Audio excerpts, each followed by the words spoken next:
Good morning, everyone. It's me. I haven't been on in a while, so I hope that you do see this and listen to this. I wanted to talk to you today about how to journal well. First, before I start, I want to congratulate you. The journals that I've read so far have been amazing and sweet, and I feel like I'm living in this COVID crisis with you. Some of you are cooking, some of you are going outside, you're playing with your siblings, you're doing board games, you're spending this quarantine just like we are here, and it makes me feel so connected to you. So I wanted to give you a model of a person whose journal really touched my life.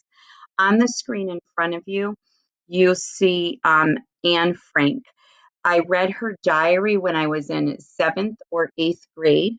She was a Jewish girl who lived during World War II, and her family hid in an attic to hide away from the Nazis for several years.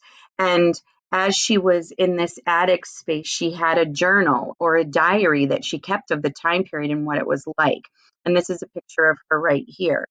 Um, and her journal touched me because she talked to me and any reader about not only what she was doing or what was going on, but inside it, she mixed in her internal thinking. What were her thoughts about what was going on?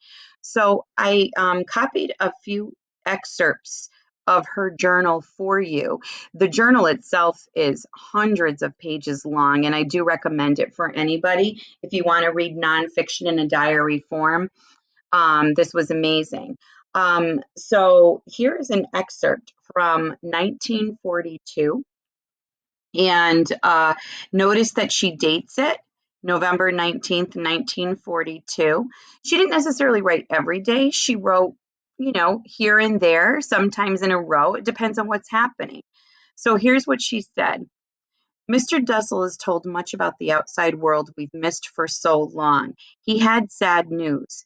Countless friends and acquaintances have been taken off to a dreadful fate. Night after night, green and gray military vehicles cruise the streets. They knock on every door asking whether Army Jews live here. If so, the whole family is immediately taken away. If not, they proceed to the next house. It's impossible to escape their clutches unless you go into hiding. They often go around with lists knocking only on those doors where they know there's a big haul to be made. They frequently, after a bounty so much per head, oh, sorry, I read that wrong. They frequently offer a bounty so much per head. It's like the slave hunts of the old days. I feel wicked sleeping in a warm bed while somewhere out there my dearest friends are dropping from exhaustion or being knocked to the ground. I get frightened myself when I think of close friends who are now at the mercy of the cruelest monsters ever to stalk the earth, and all because they're Jews. So, right here, Anne shared what was happening. So this is an event, what was going on that she wanted to talk about. Notice my beautiful writing with this pen. Sorry, guys. I'll see if I can fix this E. And then down here, Anne then talks about, and this is the part I feel like we could get better at, Anne talks about her thinking. What are those thoughts that are going through her head about this whole thing? And she talks about feeling guilty that she's in an attic, she's in a very tight space, but she feels lucky that she has a place where she can sleep in her while her friends are being taken away.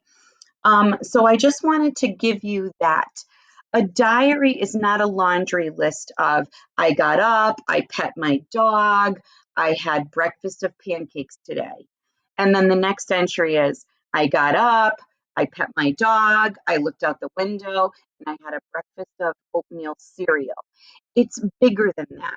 What I want you to do is take a look at what's going on around you and comment on it. If it's easier, why don't you pick topics? I have several topics that I'm thinking about. You can read them in this entry for today. Thank you.